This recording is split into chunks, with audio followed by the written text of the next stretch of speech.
This channel does not promote any violent, harmful, or illegal activities. All content provided by this channel is meant for an educational purpose only. এদিকে বাংলায় আসার আগেই দুর্নীতির বিরুদ্ধে কড়া মন্তব্য করলেন প্রধানমন্ত্রী নরেন্দ্র মোদী। গয়া থেকে তিনি বললেন জেলে বসে আর সরকার চালানো যাবে না, হুঁশিয়ারি দিলেন মোদী। एनडीए सरकार भ्रष्टाचार के खिलाफ एक ऐसा कानून लाई है जिसके दायरे में देश का प्रधानमंत्री भी है। इस कानून में मुख्यमंत्री और मंत्रियों को भी शामिल किया गया है।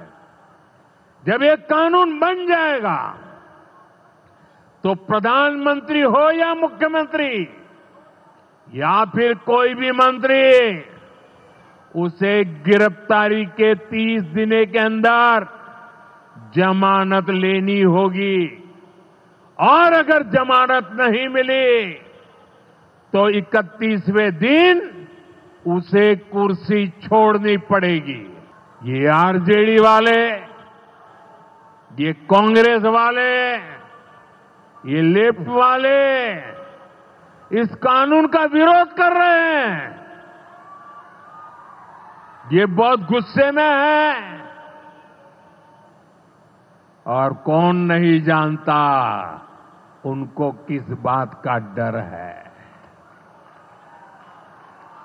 जिसने पाप किया होता है वो अपने पाप को दूसरों से छुपाता है, लेकिन खुद को भीतर से जानता है कि क्या खेल खेला है।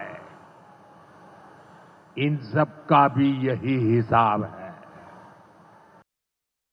ওনাদের ট্যাগলাইন হচ্ছে সির্ফ मैं ही খাऊंगा दूसरों किसी को खाने नहीं दूंगा। ওনার সরকারের অর্ধেক মন্ত্রীর নামে কি কি অভিযোগ আছে, খুন মার্ডার থেকে শুরু করে দুর্নীতি কোন অভিযোগটা নেই।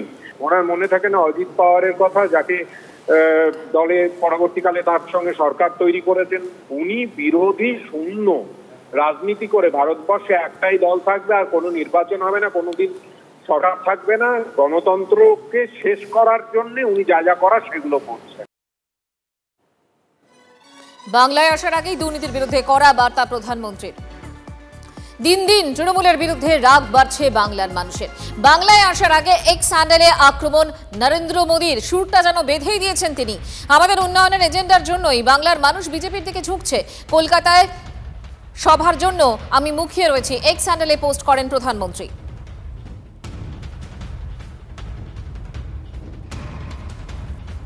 নরেন্দ্র মোদীর টুইটের ভাষাগুলো ফাটা রেকর্ডের মতো। ফাটা রেকর্ডে, সে আগেকার দিনের রেকর্ডে পিন আটকে যেত না, একটা জায়গায় সে বারবার একই কথা, আব কি বার, আব কি বার, আব কি বার, আব কি বার, 200 পার আর হয় না, ক্রমশ কমে যায়। 16 সালে, 21 সালে, এরপরে পঞ্চায়েতে, এরপরে লোকসভায় আমরা শুনেছি বাংলায় লোকসভায় বিজেপির আসন কমেছে, তৃণমূলের বেড়েছে। আপনাদেরকে জানিয়ে রাখি আর কিছু মুহূর্তের অপেক্ষা, আর একটু পরেই কলকাতা বিমানবন্দরে পৌঁছতে চলেছেন প্রধানমন্ত্রী নরেন্দ্র মোদী এবং রাজ্যপাল তিনি ইতিমধ্যেই পৌঁছতে চলেছেন এবং তার পাশাপাশি মুখ্য সচিব, রাজ্যের তরফে মুখ্য সচিব তিনি পৌঁছে গেছেন, রাজ্যপালও পৌঁছে গেছেন বলে আমরা এই মুহূর্তে আপডেট পাচ্ছি। এই মুহূর্তে যে ছবি দেখছেন আপনারা, মোদীকে স্বাগত জানাতে রাজ্যের তরফে মুখ্য সচিব মনোজ পান্থের সঙ্গে বিমানবন্দরে জ্যোৎস্না মান্ডিও। কথা বলবো আমাদের প্রতিনিধি সৌরভ দত্ত আমাদের সঙ্গে রয়েছেন। সৌরভ, আর কারা কারা উপস্থিত হয়েছেন এই মুহূর্তে বিমানবন্দরে?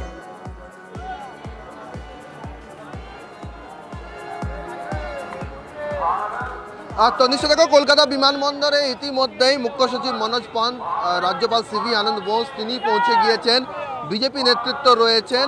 আর একদিকে বিমানবন্দরে যেখানে প্রধানমন্ত্রী নরেন্দ্র মোদী তার বিশেষ বিমান যেখানে নামবে, সেখানের পর তাকে মোড়ে মোড়ে যে রাস্তা ধরে তারা যাবেন বিমানবন্দর থেকে যশোর রোড পর্যন্ত, সেই রাস্তা ধরে তাদেরকে স্বাগত জানার জন্য এখানে বিজেপি কর্মীরা রয়েছেন, বিজেপি কর্মী সমর্থকরা রয়েছেন তাকে স্বাগত জানার জন্য। আপনারা কিভাবে স্বাগত জানাবেন দেশের প্রধানমন্ত্রীকে?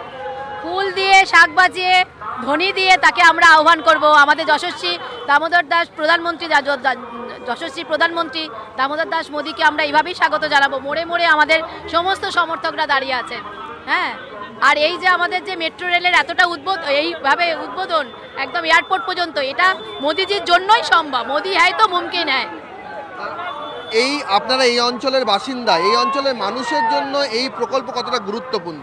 এই অঞ্চলের বাসিন্দাদের জন্য এই প্রকল্প যথেষ্ট পর্যন্ত তাৎপর্যপূর্ণ। তার কারণ এতদিন যাতায়াত ব্যবস্থা আমাদের যে ক্ষেত্রে 1.5 থেকে 2 ঘন্টা লাগতো, সেটা এখন 30 থেকে 40 মিনিটের মধ্যে সেই যাতায়াত ব্যবস্থা হচ্ছে। পাশাপাশি এর হলে কি স্বল্প মূল্য হওয়ার কারণে এটা মানুষের সহজলভ্য। তো এটা যথেষ্ট তাৎপর্যপূর্ণ সাধারণ মানুষের জন্য। আপনারা এখানে দাঁড়িয়ে রয়েছেন, প্রধানমন্ত্রী নরেন্দ্র মোদী কনভয় এখান দিয়ে যাবেন, কি কি পরিকল্পনা রয়েছে আপনার? আমাদের পরিকল্পনা আছে, আমরা সবাই মিলে ফুল দিয়ে স্বাগতম জানাবো নরেন্দ্র মোদীজিকে, প্লাস শাক বাজিয়ে তাকে ধ্বনি দিয়ে তাকে সম্বর্ধনা দেওয়া হবে, যাতে আগামী দিন আমাদের ইলেকশন আমরা জিতে তাকে উপহার দিতে পারি।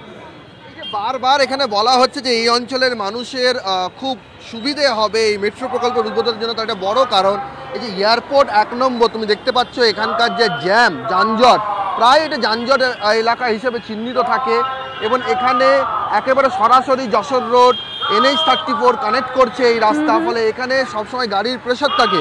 ডেলি যারা কমিউটার্স রয়েছেন, যারা অফিস যাত্রী রয়েছেন, যারা কাজে যান, কর্মসূত্রে যান, তাদের ক্ষেত্রে এটা খুবই একটা সুবিধাজনক জায়গা। তার কারণ হচ্ছে যে শুধুমাত্র এই দমদম ক্যান্টনমেন্ট বা দমদম পুরসভা এলাকার বাসিন্দা নন, উত্তর দমদমের বিরাটি, মাইকেলনগর, দুর্গানগর, বিধাননগর পুরসভার কৈখালী, ওদিকে মল রোড, সব অঞ্চলের মানুষের একটা কানেক্টিভিটির জায়গা তৈরি হচ্ছে এই যশোর রোড মেট্রো স্টেশন, যেখান থেকে তারা কিন্তু এখানে সরাসরি এখানে থেকে তারা পৌঁছে যাবেন